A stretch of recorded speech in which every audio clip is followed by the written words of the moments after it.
Trust has to be earned. You have to be able to have a safe environment, a place where you have to show by your actions that you can be trusted.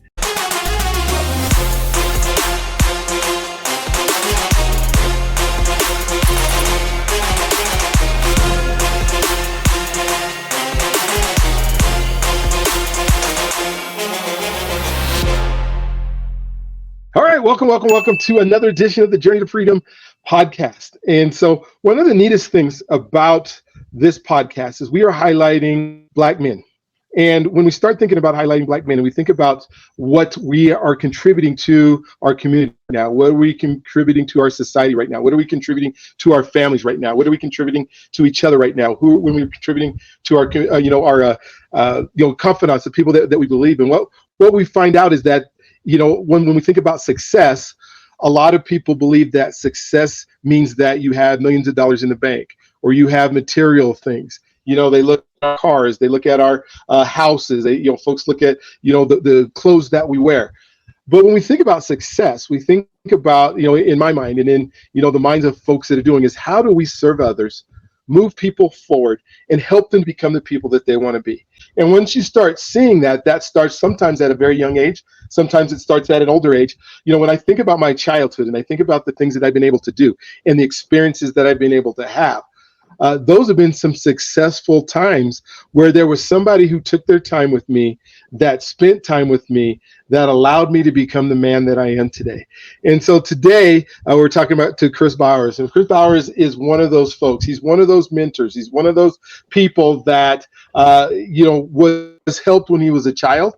And then he took that on and said, you know what? It's not enough for me just to have been able to have mentors. What do I need to do to become a mentor? What do I need to do to give legacy to the next generation? What do I need to do to make sure that folks aren't going down or kids aren't going down the wrong path? They're going down the right path.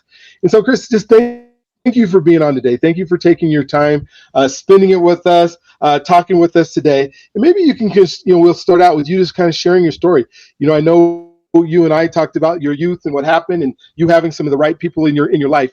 So why don't we kind of start there maybe, and you can kind of start wherever you want, but just kind of show us about what happened to you that allowed you to be in the position you are in today. Awesome. Well, first and foremost, I want to thank you, Dr. Brian, brother. I appreciate this opportunity and us connecting. This opportunity, I've studied your platform. I've watched your interviews, and it's a very positive place that I think that especially us as Black men and anyone can come to for that type of reinforcement. But I'll start off. I was born and raised, excuse me. I was born and raised in Southside St. Petersburg, Florida. It's another Tampa area neighborhood. Of course, it's not the best of neighborhoods. A lot of crime, a lot of things going on. Fortunately, I had a lot of, like the brother already shared, I had a lot of help, a lot of mentors through the Boys and Girls Club in our neighborhood, YMCA that me and brother talked about as well, that helped mentor me and help me not get caught up in all those things, and having a great foundation at home. I had a mother and I had a father as well. That dynamic was a little different. Our father was a lot older than our mother. It's almost like a 30-40 year difference. So he was kind of a old school type father, and my mother was a lot younger. My mother was in education. She was a school teacher. And my dad did a lot of worked in the restaurant industry for a long time. As a matter of fact, my father had one of the first Black-owned restaurants in Southside St. Petersburg that was really popular years and years ago. He like I said, my father was a lot older, so me and my sister didn't really see a lot of those things, but we heard about it. And one of his other restaurants that he started, he had other kids way older than me and my sister that continued a second restaurant he started. It was called Snow Peak. It was a lot of chicken, a lot of southern type things, but they had that going on until about maybe they kind of stopped doing a lot of regentrification in that area, but they stopped that restaurant about 5-6 years ago, and other half brother and sister, a couple of them had passed away since then as well. But so that's kind of a background as far as that goes. But as far as my development, I have a older sister. She's a couple years older than me. We both grew up there, and like I said, with the foundation with my mother and with our father who was there. My father was a very he's an old school guy, so not a lot of talking, not a lot of stuff like that. But I saw his example, his work ethic. I have from me. I never seen him miss a day of work, and probably like I don't know how many years. I left home at 17 and going to the military as well. But so I have that foundation. My mother was a school teacher, advocate of reading, advocate of education, and all those things. So I had that dynamic as well. So I had the stern work ethic, and then I had my mother who was educated and emphasized literacy and reading and all those things. So from there, born and raised in the South Side St. Petersburg neighborhood, went through a lot of those things. Never got caught up. Was involved with a lot of activities that my mother and father got me involved with. Played a lot of sports, so that kind of helped me stay on the right path. I had a lot of brothers on the street who saw my potential and kind of, be honest with you, just kind of like, we're gonna make sure you good. You know what I'm saying? So that's that village concept that a lot of people don't talk about in the Yeah, neighborhoods sometimes. absolutely. And a lot of the hoods where they were able to keep me with my cousins and other brothers on the street to be like, they was making sure that I stayed right and did what I was supposed to do. So that's that. So born and raised in St. Petersburg, Florida, Southside St. Pete. I 17 years old. I joined the military at 17 years old. Uh, Went to the military. My job in the military was doing. I ended up becoming. I was I got into the military intelligence field. I was a intelligence warfare analyst. So I did that. Had top secret clearance. Did a lot of things with that. Been across seas. Been to a couple continents. I've been to Germany, Asia, South Korea. Did a lot of things like that, and then I was stationed in Colorado as well with me. You talked earlier where I met a brother who you already interviewed, Brother Kareem. Me and him are very great friends. Well, me and him met in Mhm. Colorado. I've been in Colorado, Maryland, DC area. So I've been all over. And I've been Colorado. That really helped me continue, with my journey to keep mentoring and do things in Colorado with me and Brother Kareem. We did a lot of things in the community. Again, with the Challenging Choices and Images group, where they did a lot of things in the community where they would have mentoring programs for after school for the parents who would have study groups, and the parent and the kids would come and we would mentor them. During the week, and also we actually went to a Saturday school like on Saturdays at the I don't know if they still have it there, but the Community College of Aurora, it would be we called it Saturday schools, kind of like from the old tradition where they would bring their Mhm. kids and we would mentor them on Saturdays at the Community College of Aurora and teach them a lot of historical facts and help them with with literacy and stuff like that with grades and things like that. So we were doing that. Me and Brother Kareem was doing that with that group. And I also did with another group there in Colorado it was called the Brotherhood, where we went into Denver County jails to mentor young brothers, and a lot of young brothers, Hispanics, white, whoever who was in that situation. And the elder brother who was in charge of the group who invited me in, Brother Cream, was in it as well. We did a lot of things. We would go in there and mentor the young brothers, bringing them a lot of spiritual support through Christianity and helping them to learn and know who God is first and foremost, but first and foremost to get their mind right in order for them when they got out to, if they needed some assistance, stuff like that, hook them up with organizations and do things like that as well. So that was all in Colorado. Colorado was a big milestone for myself to help develop me in order to get those things going on. But as a young person, as we already talked about, when I was in growing up, the YMCA was a very intricate part.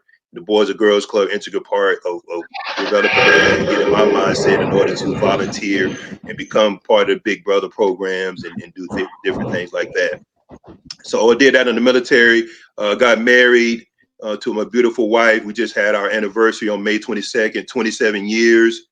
Uh, that's a beautiful thing, 27 years strong. We have two beautiful children, a son and a daughter.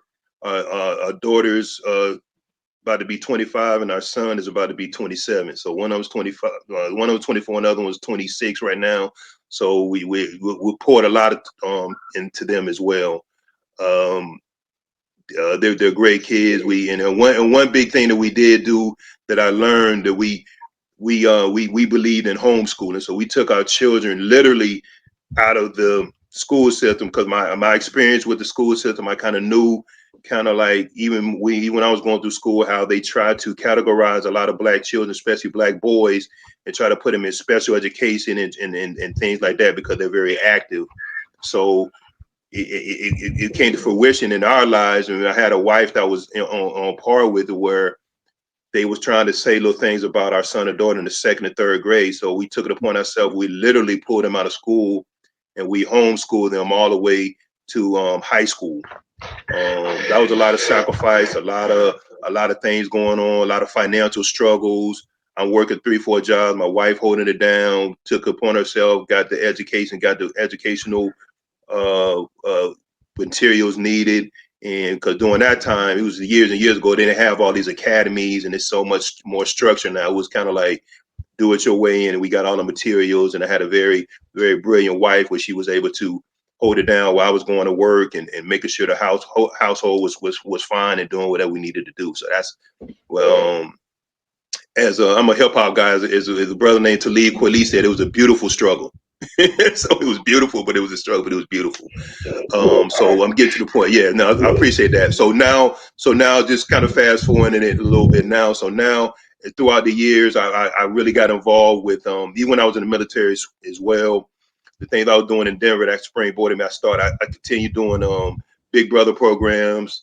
I volunteered for helping Special Olympics when I went overseas. A lot when I was over in Germany and over in South Korea. I volunteered for the Special Olympics where I helped young men and women who had I call it handicap. I call it handy capable situations where they were just different types of situations. But that helped me. So I've always had volunteerism in me, and even now, fast forward and now, I think me and the brother Brian was talking about it before. I've been involved with the YMCA in the area where I've been in now almost 20 years. I started off as a volunteer, then I went to coaching and mentoring a lot of stuff with with inner city kids as well, and refereeing as well. I started coaching my son's teams, and then I went to coaching other teams, and I went to mentoring, and we did a lot of things with inner city youth in this area, where I was able to reach them a lot, even through refereeing as well, refereeing and different things like that. So we've been doing that, and again, me and my wife also started a nonprofit organization that we started doing about a year ago, but we did that about 7, 8 years. A lot of out of pocket stuff, a lot of help, a lot of people that volunteered, family members and stuff to help us. What we would do mostly was a lot of big toy drives for Christmas times and things like that. But more or less, one of our biggest accomplishments was to donate books to schools and help schools with their literacy programs and stuff like that, to give them culturally based books in order for them so the young kids can kind of relate to them and they can enjoy reading at the same time and get a message at the same time. So that was a beautiful thing. We did that for like 7, 8 years, and that was an awesome thing. So that was the main thing. So right now, we're not doing anything organizationally wise, but me and my wife are doing some entrepreneurial things where we're doing some culturally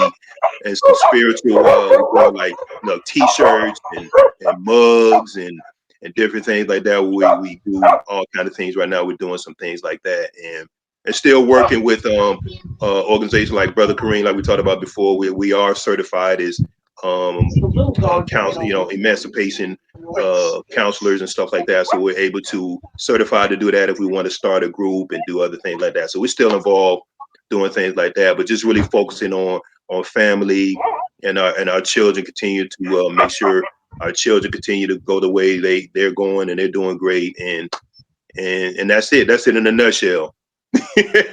I think I covered everything, but that's what's Oh going my on. gosh, what an exciting time! When I think of the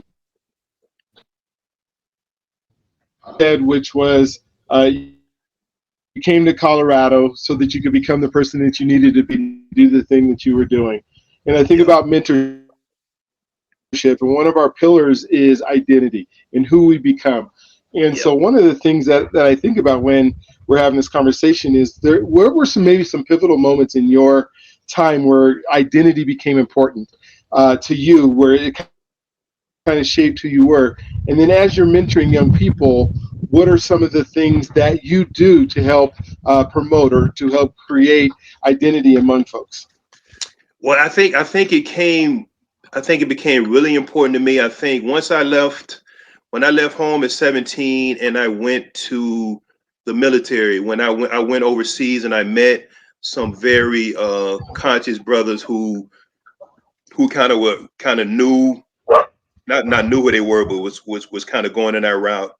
I read I'm gonna tell you a book that really changed my life when I read the autobiography of Malcolm X.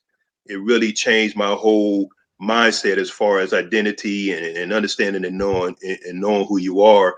And when I was overseas, I got involved with some young brothers who were doing the thing that we called ourselves the Africa Posse, where we would get together and read a little bit, and then they were actually conscious hip hop artists, and we would go around Germany to different venues where I met Queen Latifah, I met Public Enemy, Chuck D, Flavor Flav, Professor Griff, and all kind of other little different rappers. So different events like that, and they got me on that path as well.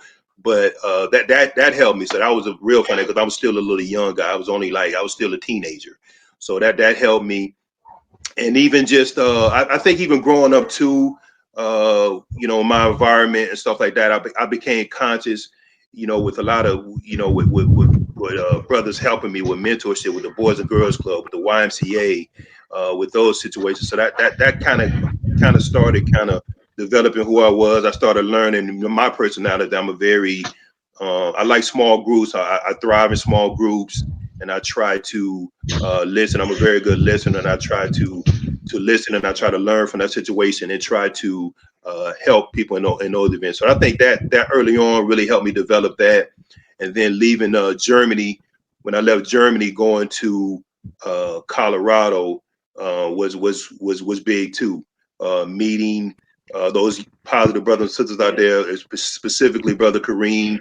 Me and him are best friends to this day. That we did a lot of things together. We did some things separate, but mostly things together. We were able to learn how to give back and to volunteer and to listen to the youth and listen to situations going on in the school system, listen to what's going on the street, and be able to help them in that way, give them resources and let them know there's a better way. It's not all, you don't have to settle differences with negativity, but just settle it and understand and know what your lineage is. Not only through your skin, but spiritually. I'm a Christ follower, and understanding and knowing we can do things spiritually, not only physically. And it's none of God made us African ancestors and made us black, and that's a beautiful thing. But you got to get to the spiritual and get to the root of it and they really identify that in order for you to be able to come up with these resolutions and not think you always got to settle things with little gunfire or physical things like that, and understand that there's a lot of principality that's not really that's coming at you that you don't really even understand, and that's trying to come at you to make you do things a certain way. So I think that really helped me. That really helped me grow up a lot.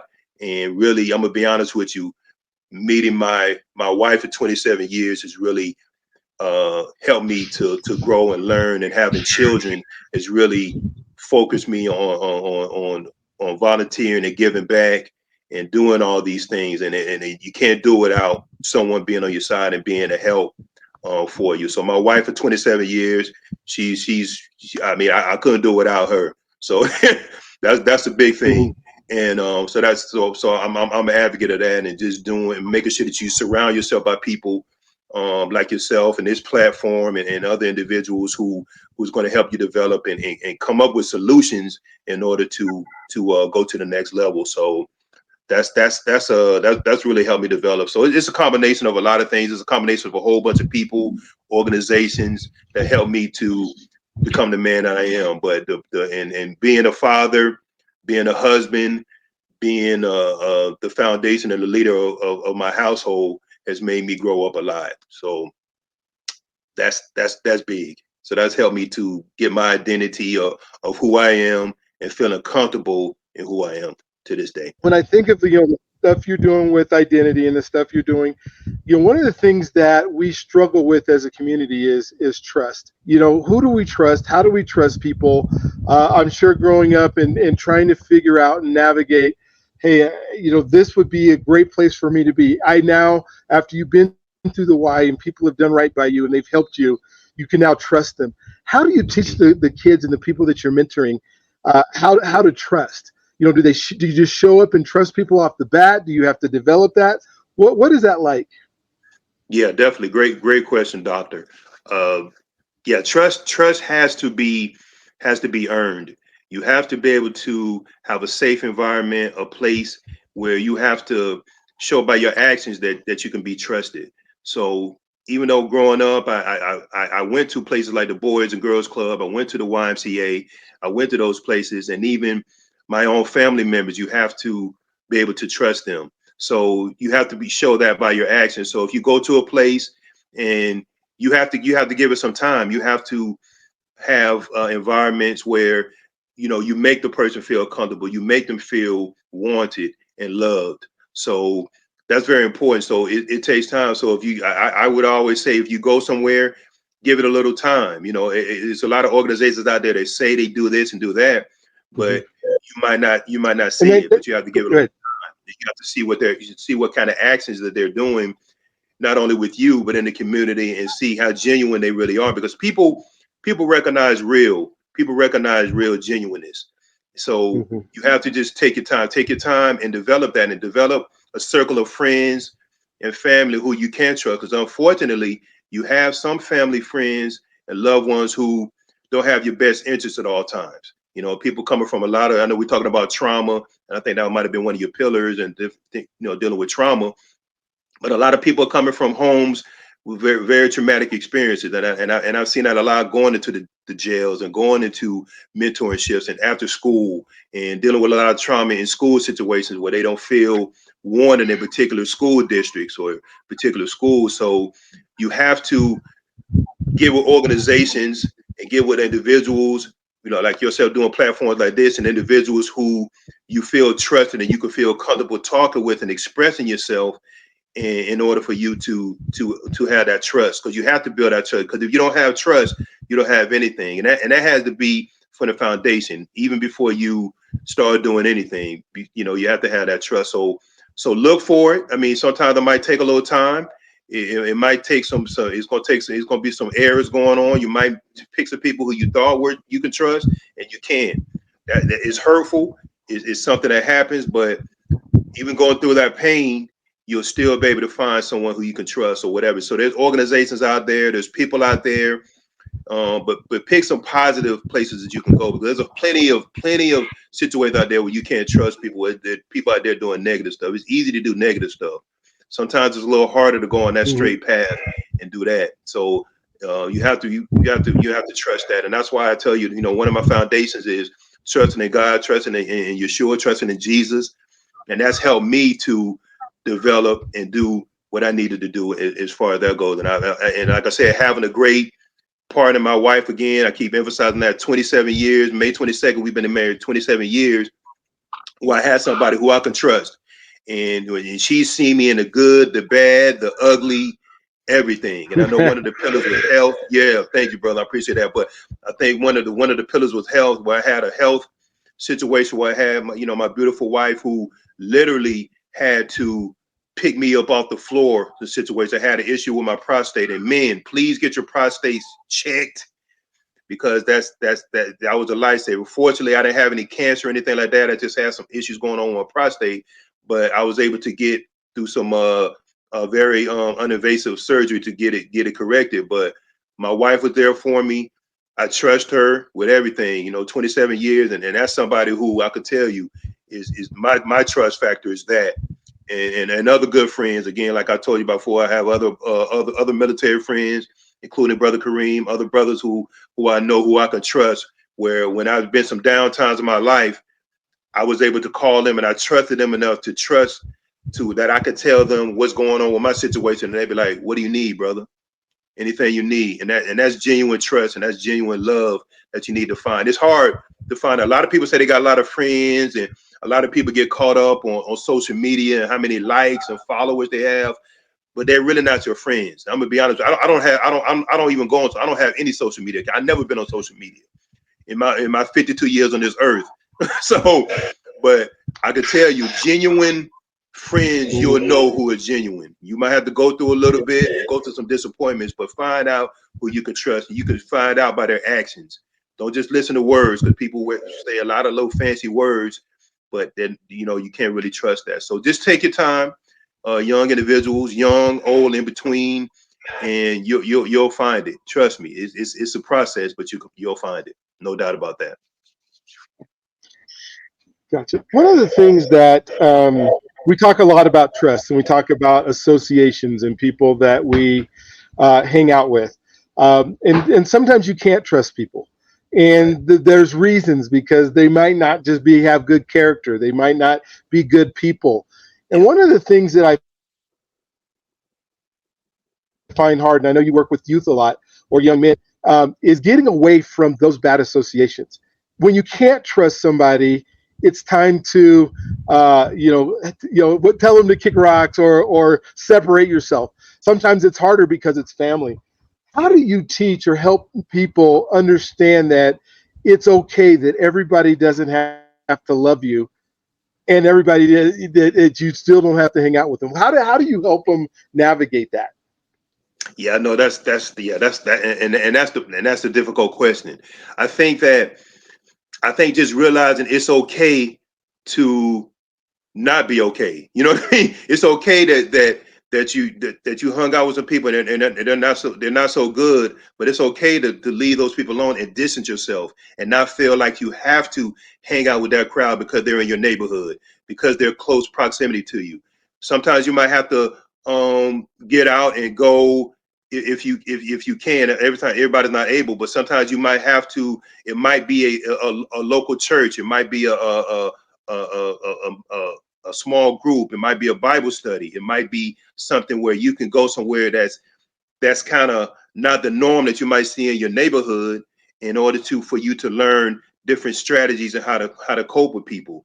Because trust me, there's someone out there that you can trust. Now, again, my spiritual base is Christianity and believing in Jesus. So you have to get a personal, close relationship as well spiritually, because a lot of times you're not going to have a quote unquote physical person sometimes that you're going to be able to go to, but you're always going to have the Holy Spirit. You're always going to have Christ, and you're always going to have God with you in that situation. So you have to be able to have that personal relationship, because it's not always going to be an organization, not always going to be a physical person, it's always not going to be a family member, but it's always going to be you and that Holy Spirit and Jesus, who you're going to be able to rely on all the time. So you have to get that up close and personal relationship.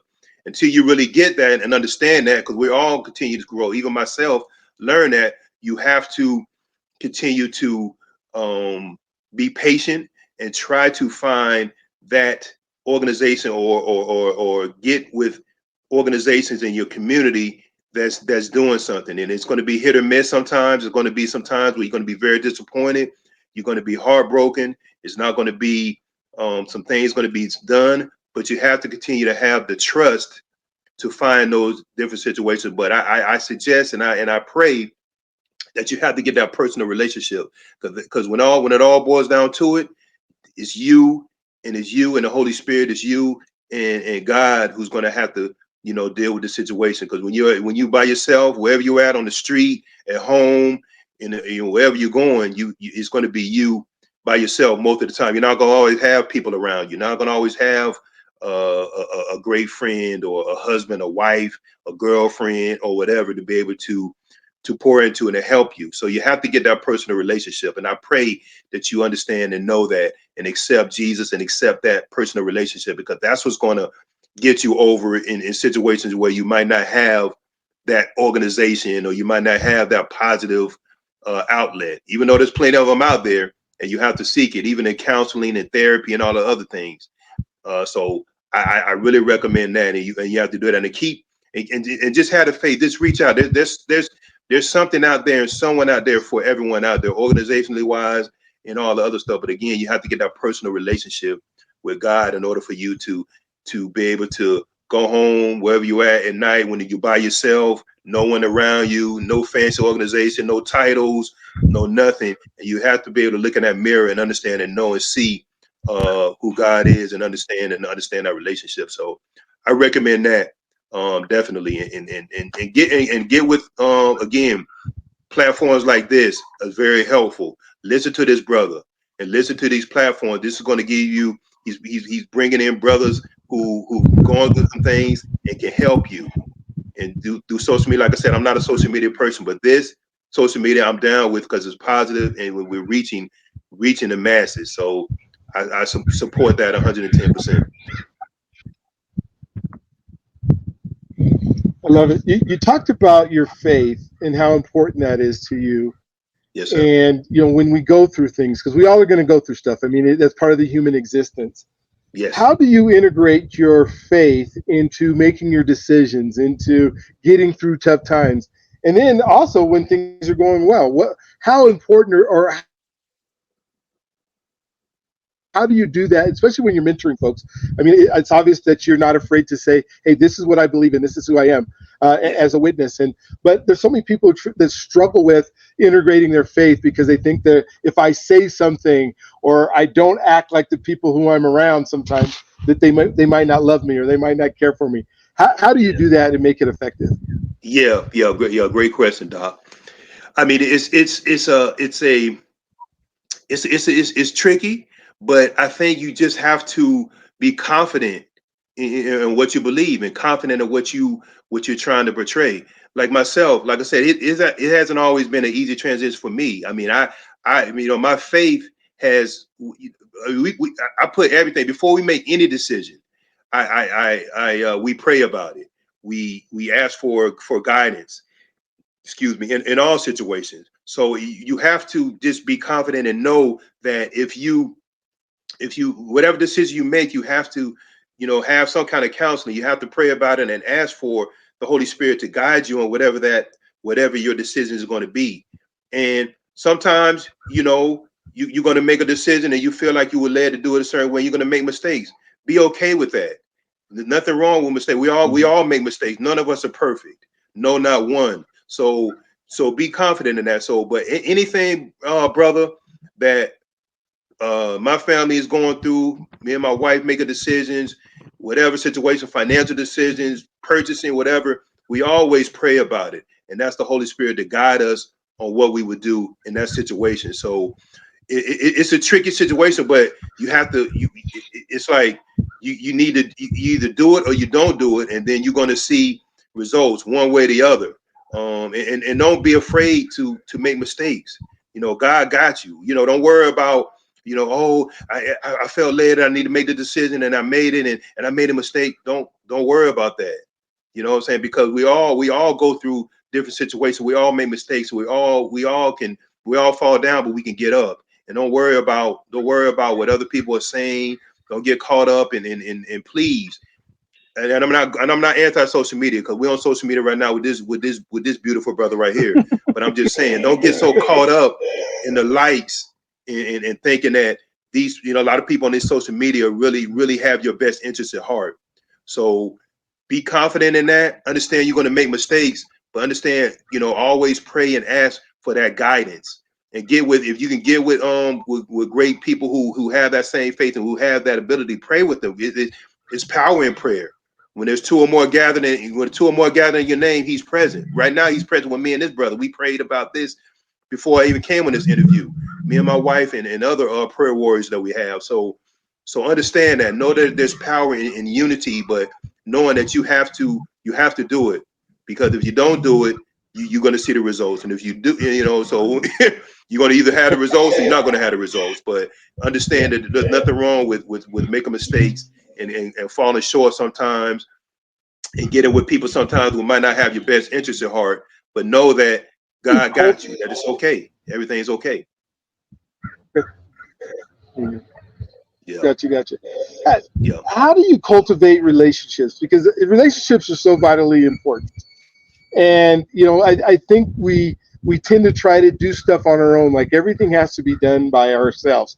We Yeah. can't let people know about our money. We can't let people people know Yeah. about how if we're Yeah. struggling in our marriages. We Yeah.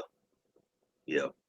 can't let people know, if our job's not going good. We internalize it, and Yeah. we God didn't put us together for that. He put us together for a relationship. But I think a lot of us, because of our Amen. upbringing, because of where we grew up, don't know how to Yeah. cultivate great relationships.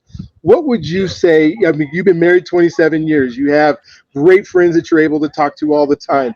What is it that Hmm. you do that allows those relationships not only to be good for you, but be good for the people that are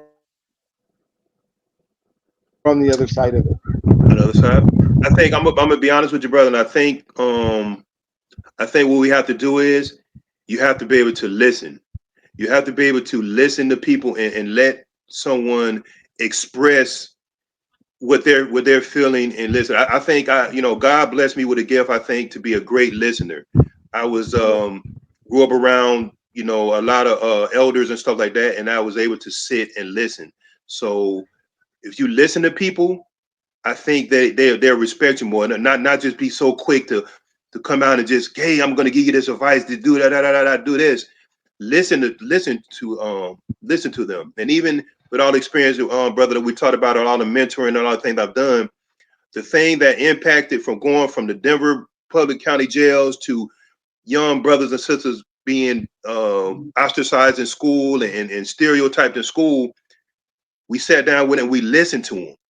I didn't come up with a scripture. I didn't come up with some kind of fancy anything. I just said, I say, brother, young sister, what are you feeling? What's going on with you? And if you listen to them, people are going to tell you how to help them. But I think being a great listener is very important. Some of the best leaders and the best people that you will ever meet are great listeners. And you have to be willing to serve instead of always wanting to be out front doing things. The best leaders are servers. You have to be able to serve people, and that's through spiritual, physical, whatever it may be, and show them by serving them. But listening is the key. If you listen to people, if you're a great listener, that's gonna help you a lot in life. From the brother out on the street slanging to corporate America to wherever you at. If you're a great listener, you just stay quiet and listen. I mean, that's priceless. I've learned that over my 52 years on this earth. That if you listen to people, they'll tell you how to help them, and you can guide them on certain ways. Give them the advice of your knowledge. And if you don't know, just be okay to say, you know what, brother, sister, you know what, I don't know, but what I can do is I can get someone. We're gonna pray about this, of course, but I can get someone. I can maybe connect you with an organization that deals with these types of things, and different things like that. Therapy, it might be all that. And don't be afraid of therapy. My wife and I, early on in our marriage, we went to therapy, and we still use those techniques to this day as far as marriage and giving each other a little time to decompress. We're out here working, and I'm coming home like, okay, babe, just give me 30 minutes, an hour, let me decompress, and then we could talk about what's going on. Because there's a lot of stuff that's going on in this world, especially as with this is a platform we're talking about black men. There's a lot of things going on coming against the black man, not only in America but worldwide, and it's systematic, it's demonic, it's satanic, it's all that combined. So you have to be able to have that spiritual base, but you have to get with other brothers and sisters who understand that and understand and know what those plights are, and give you that time where you can vent and you can listen through what we talked about with Brother Kareem with the emancipation, mind emancipation project, where he's doing stuff with a lot of the black psychologists and sociologists and stuff like that, where you're able to decompress and you're able to just let go and just listen and understand and know all the traumatic things that people have gone through, and know that everybody's different. Something that does working for me might not work for this other person over here. So just if you listen to them, you'll hear that, and just know that we're all different, but we're all God's children, and we're beautiful. It's a beautiful thing, and we can all get it done. But just listen to people, and that's going to help. That's going to go a long way from that. I've been through people that Absolutely. a lot One of of the brothers things on the you, street talking crazy, and I just got quiet and I Mhm. just listened to them, and they calmed down, and then next thing you know, we giving each other a pound. You know what I'm saying? So Yeah, yeah. listening is the key, I think, brother. on a lot of things. Yeah, well, we talked about health a little bit, Mhm. and I know there's physical health and there's mental health. Yes, sir. And so, what are some things that you do to make sure that you maintain your health? You maintain the ability to be able to serve others, because we're no good to anybody if we can't get up in the morning and our bodies aren't functioning right, and then we Yeah, don't have our heads in the right space to be able to do stuff. What are some of the things that yeah. you do to help you stay healthy? Oh, you kind of fading out a little bit, brother. So mentally and physically, right? Yeah. Oh, mentally and physically. Well, physically, I think what I've been on this path for a lot of years. I stopped. I growing up, give you a little more background. My mother had a lot of health issues. My mother transitioned. She passed away at a very early age. She was only 62 years old. She had a myriad of health issues. You name it, she had it. High blood pressure, stroke, cancer, anything, kidney failure, dialysis, all that. So I saw that early on as a teenager. As I left home at 17, I started reading books on how to eat to live, how to do different things. Where I stopped eating pork, I stopped. Well, I never really smoked. I never really did a lot of drugs. I stopped drinking alcohol. I got started drinking a little bit in the military. Got caught up in a little drinking, but I stopped that. Stopped drinking.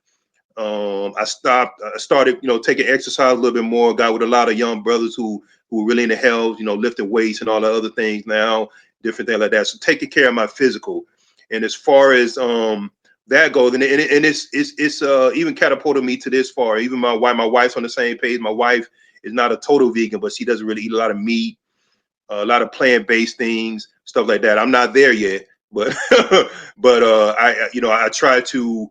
We try to eat pretty clean. We grow our own vegetables. We grow a lot of our own food. We got a lot of sweet potatoes we just ate out of our backyard the other day. We grow different things. We got some trees, all kind of things like that. We have a great mother-in-law who lives with us as well. She's a very green thumb. She does a lot of that growing, and I'm not gonna try to front like I'm not a green thumb guy, but we've been on that journey.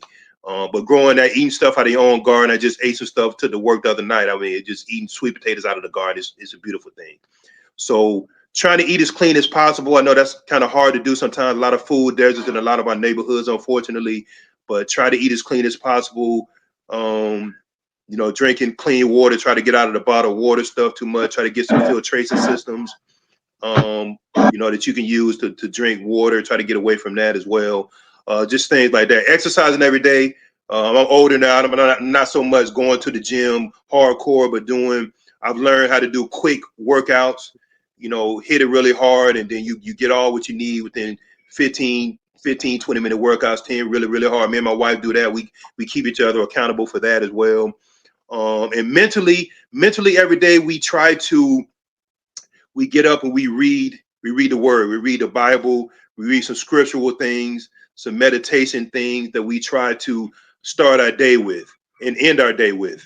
Um, so we try to do that as far as mentally, getting with people like that. And if you need to, if mental things, because a lot of mental things going on, if you can find a trusted therapist or something like that, we're all for that. Like I said, we've been to therapy, so it's nothing wrong. I'm not that anti-therapy guy, that saying that Yeah. can't help. So mentally, you have to do that, but surrounding yourself, I'm gonna tell you, mentally trying to surround yourself by people doing positive things. Like this platform is like this is helping me mentally to know and stay focused on knowing that wow, it's a platform out here that's trying to reach 100 black men, and I want to be a part of that. So mentally, that got me to a point where I'm like, wow, this is great. Well, I'm focused on that and helping me stay focused on what I need to do, and just being and like I said, the key is just really trying to find that balance. It's hard sometimes because all of us different. Everybody don't live wherever we live, but wherever you are, trust me, from the hood to the suburbs, there's always somebody out there doing something that you can attach yourself to. And so mentally trying to keep yourself centered and focused every morning, and the food and all that stuff is a big part of it too. Because a lot of times, a lot of behavior in school and all those things are attributed to bad nutrition, unfortunately. And we've learned that over the years as well. with our children and stuff like that, even though we pulled them out and homeschooled them at an early age. And I'm gonna tell you, that probably one of the best decisions we ever made in our life. Hard financially, repossessions, all that, lights cut off, all that. But brother, we wouldn't change it for the world. I'm gonna tell you like that. It was a beautiful struggle, and we wouldn't change it for the world. So mentally, you got to start your day off. Start your day off right with some calmness. Don't turn no music on. Don't turn no crazy stuff on. Sometimes it's just good to be quiet, and just center yourself and be like, you know what? Hmm. I'm gonna start my day off with this and just say a little prayer. Lord, help me to get through this day and help me to focus on what I need to focus on. Help me mentally and physically to be who I need to be, not only today but every day. Hopefully that answered the question. Oh yeah, that was really good. Thank you. That's so good. One of the things, and you brought this up, is I even kind of started the show when we talk about success. And people equate that you're successful when you have all the money you need. And as a result, we don't talk about money. We don't understand money sometimes. We don't understand how to let money work for us. We get ourselves in situations where we just make bad decisions. What would you say through all the lessons that you've learned, when it comes to money, that would be something that would be helpful for people to either go do or be part For of money. or talk about, that will help them be able to understand this thing Yeah. called money and that it's not everything? Wow. Yeah.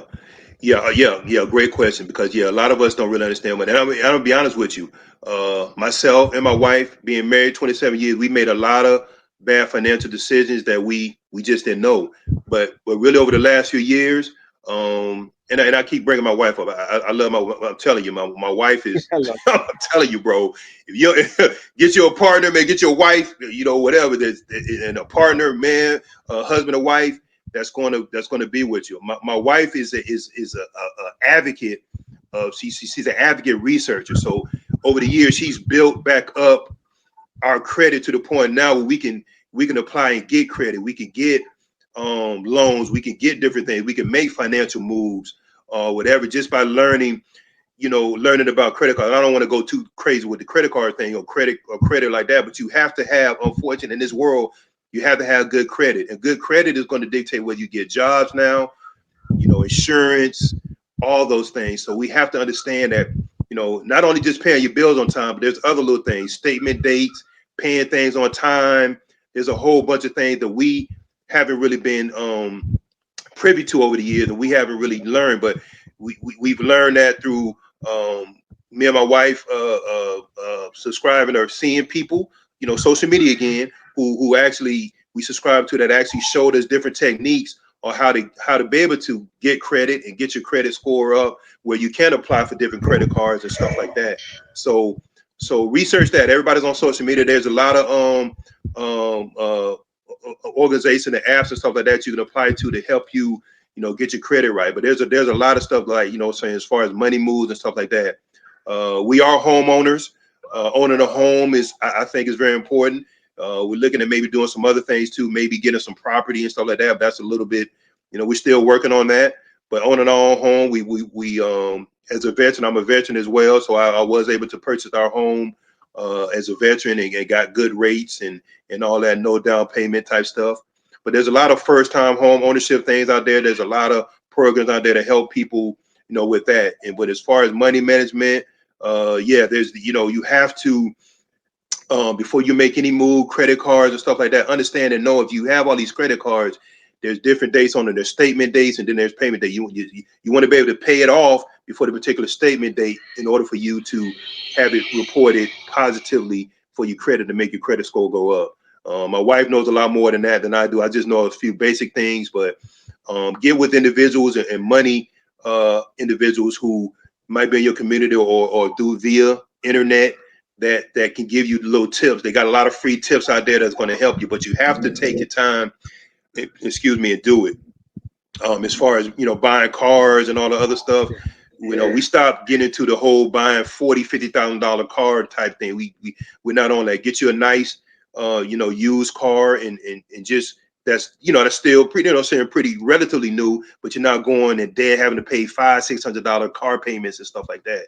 But you have to get that, in your mind. Some people still caught up in that materialistic thing like we already talked about. And you have to get past that. That's a maturity thing where you have to get past that. Like, I'm not worrying about driving this 5 Series, Beamer or whatever. You have to get to the point where, I'm okay. I got a nice car. I'm proud of it, dependable, but we're not going in debt, but we're doing investments here. We're trying to invest in this. We're trying to invest in that, and just kind of do things like that. But that's more of a, I'm not a professional on that, but just getting with people who understand and know that, know about interest rates and stuff like that. Know about, the rule of 72, which is how long it's going to take your money to double. Knowing that this being in a regular checking account giving you 2% is not going to really get you where you want to be. You have to make, other investments and stuff like that. So that's more of a professional thing. I don't want to get too crazy with that, but just get with people, get with individuals who know how to do that. And people do the internet That's thing, good. it's all kind of stuff on the internet doing that as well. But that's as far as money goes. I think that's a Perfect. big part. Yeah, and I appreciate that because we talk a lot. We have a lot of money people on this show. What I wanted to show here is that it's possible. It's possible Yeah. to understand money, but you need to get with people. Yes. Don't try to do it by yourself. I mean, Exactly. you really helped us. You talked about having 2 ears and 1 mouth. Being Yeah. able to listen. And so this has been a really good show. We have a few more minutes left to go. Is there anything that we didn't talk about that you would like to make sure that you share with folks to make sure that that we're getting across the point that don't do this alone. Right. Let us help you when we can. Yes. And there's this whole world of success that's waiting for you. Yeah. Awesome. No, well, first, I know we only got a few minutes left, but brother, I just want to thank you for this platform. Ever since Brother Kareem connected us and you reached out to me, and I watched the video and I watched his and I watched some other things, I've been really excited and prayerful about this opportunity. So I pray that what I share with people will help them in a way that God is pleased with what we talked about and what I said. But I think before I leave, I think the main thing is people, you have to be able to trust, and I'm not even trusting people. You got to be able to trust the Holy Spirit. You got to be able to trust God and trust Yeshua, trust Jesus in all decisions that you make, because people will fail you, but God won't fail you. So when you're home alone and you're by yourself and you're down and depressed, you might want to do some drugs, you might want to drink, you might want to do that. Those things aren't going to, they're not going to help you. The solution is getting your spiritual base right and understanding and knowing who Jesus is, understanding and know who God is, and get that right, and get with individuals like this brother, and get with individuals who understand and know that as their basis in everything that you're going on. Having people come on here and help or positive, that's what it's all about. You have to get with people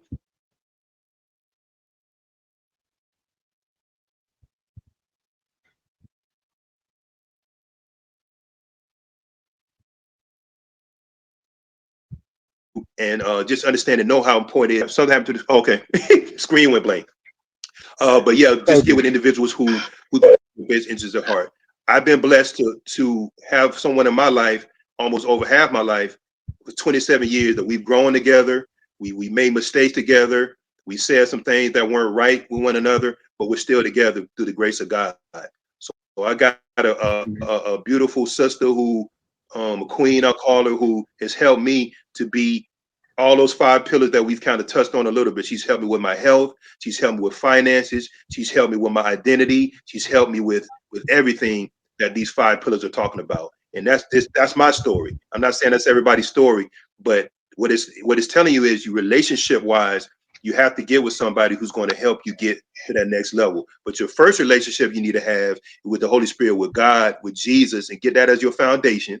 And then you can go from there. And when you pray about it and ask for individuals like this brother, like Brother Brian, coming to your life and coming to your life with his platforms and his help and people that he's bringing on, and God will get those people in your life to help you go to the next level. So I can't emphasize that enough. I thank God for this opportunity. I thank God for everything that's going on. And right now, just be listeners, and serve. Serving is the most important thing. I think one of the best things me and my wife doing, and I don't like bragging about stuff. We don't brag, but my wife came up with a thing that we put together little bags for like homeless people, and what we do is we'll put them in our car as we're going around, running around town doing things, and we'll put them in our car, and we'll see homeless people around, and we'll give them little kits with water in it. Uh, we got little. I mean, things are so technology is crazy. They got little rags that turn into like a washcloth, little toothpaste, toothbrushes, and all that thing. We put these little kits together, me and my wife, and we put them in our car. And there's so many people out there that's not doing great. And we'll go up to them and we say, Jesus loves you, God bless you, and we'll give them these kits. And I'm telling you, brother, we get more appreciation sometimes from doing that than from other individuals who you might think like, wow, what I'm saying, you're doing stuff well, but they don't appreciate it. So that's just little small things you can do. Help your community. Go out there, and there's plenty of people out there that need help. There's always somebody that is doing way worse than you think you're doing.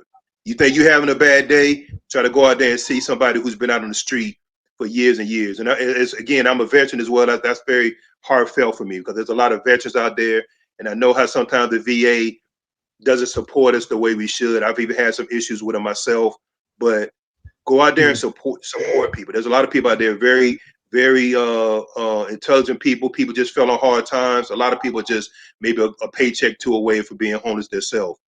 As a matter of fact, me and my wife went through that as well. And that's part of the organization that we started called People, the number 4 for the people. And that's that organization I was telling you about that we ran for like 7-8 years. Well, it's people helping people.